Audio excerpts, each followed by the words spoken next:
Bonjour à toutes et à tous, nous sommes le vendredi 9 août, bienvenue dans cette nouvelle édition, on est ensemble pendant 8 minutes pour faire le point sur tout ce qui se passe près de chez vous. Et l'actualité, c'est qu'il nous reste 3 semaines avant le début de la braderie de Lille édition 2019. 8000 exposants seront présents sur 180 hectares. Si l'année dernière, de nombreuses choses avaient été modifiées, comme par exemple le périmètre, eh bien ces changements semblent avoir porté leurs fruits et sont donc maintenus pour cette nouvelle édition. Cette nouvelle braderie de Lille se trouvera donc entre le Vieux-Lille et Moulins, en passant évidemment par le centre-ville. À 3 semaines de l'échéance, sachez que près de 4000 personnes ont déjà réservé leur emplacement, soit 78% des places. Et pour la première fois cette année, il était possible de faire cette réservation par Internet. Alors évidemment, il reste encore pas mal de choses à préparer pour cette braderie qui est d'ailleurs très tôt dans l'année, avec un samedi encore au mois d'août. Pour en parler, Margot Sailly a rencontré Floriane Gabriels, directrice générale adjointe à la ville de Lille. On l'écoute tout de suite. Donc depuis 2016 et l'arrêt qui nous a été imposé, c'est vrai que les choses ont beaucoup changé. Tout le monde doit réserver, donc c'est important de le redire. S'il vous plaît, n'oubliez pas qu'on ne peut pas s'installer à la dernière minute sans réservation. On doit aussi venir prendre ses laissez-passer. Ça, c'est pas une nouveauté, mais la nouveauté, c'est qu'on peut faire tout ça par Internet également. On n'a pas besoin de se déplacer physiquement et tout ça se fait jusqu'au 21 août. Donc on a besoin de se stationner en tant que riverain dans son parking privé, dans les hôtels, etc. Tout ça peut se faire à distance. Donc ça, c'est important de le dire. On a veillé vraiment à automatiser au maximum les choses pour simplifier la vie de tout le monde.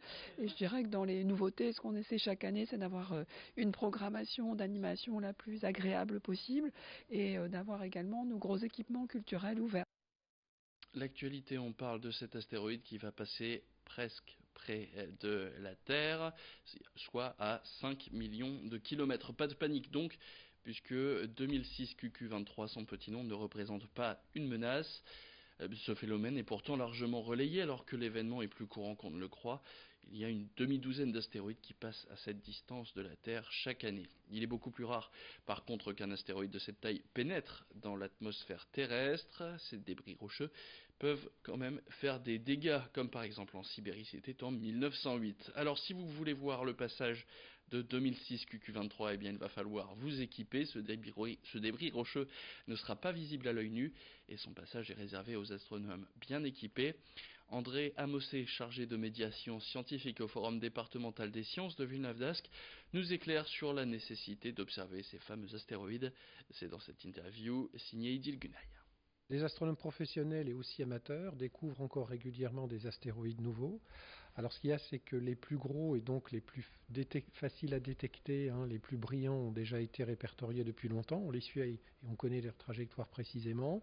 L'enjeu aujourd'hui, c'est toujours de détecter des débris de plus en plus petits, mais qui sont de plus en plus nombreux et que quelquefois on découvre à la dernière minute lorsqu'ils s'approchent de la Terre. Les répertorier, ça nous permet d'avoir aussi une vue sur la façon dont le système solaire s'est formé. Et puis, oui, effectivement, de voir comment un jour on sera capable peut-être de les dévier si certains d'entre eux menacent vraiment la Terre.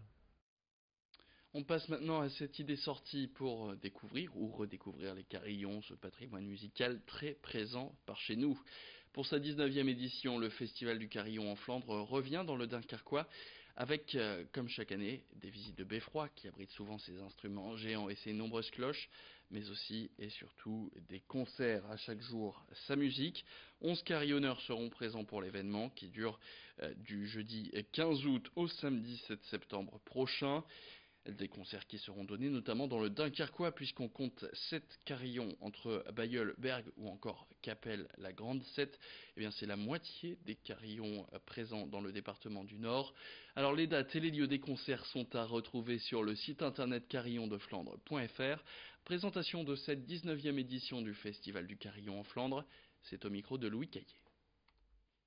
Dans chaque concert, j'essaie de demander à chaque intervenant qu'il y ait qui est à la fois de la musique écrite pour carillon, bien sûr, puisque c'est un peu l'objet, mais aussi des transcriptions d'œuvres connues ou des œuvres populaires.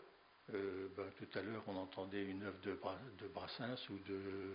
Enfin, vous voyez, de manière aussi que ça ne soit pas trop rébarbatif. Quand on vient écouter le carillon, c'est aussi la fête. Donc, on doit pouvoir entendre des choses peut-être nouvelles, mais aussi reconnaître des choses que l'on connaît.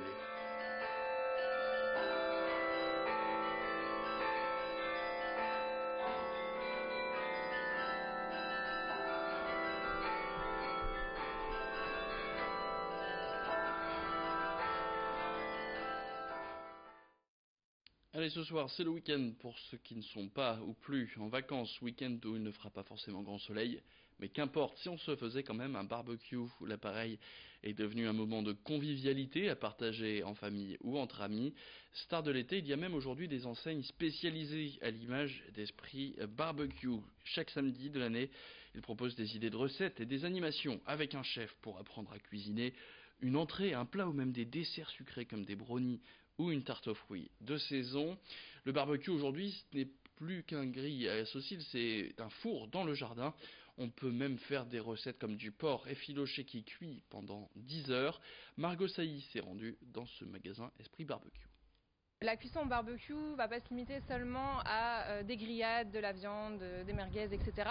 On peut vraiment tout cuisiner dedans. Il faut vraiment se dire que le barbecue, c'est notre four, mais dans notre jardin. Donc on peut vraiment tout faire à l'intérieur. Ça peut passer par les gâteaux, les tartes, les pizzas, les viandes, les poissons, etc.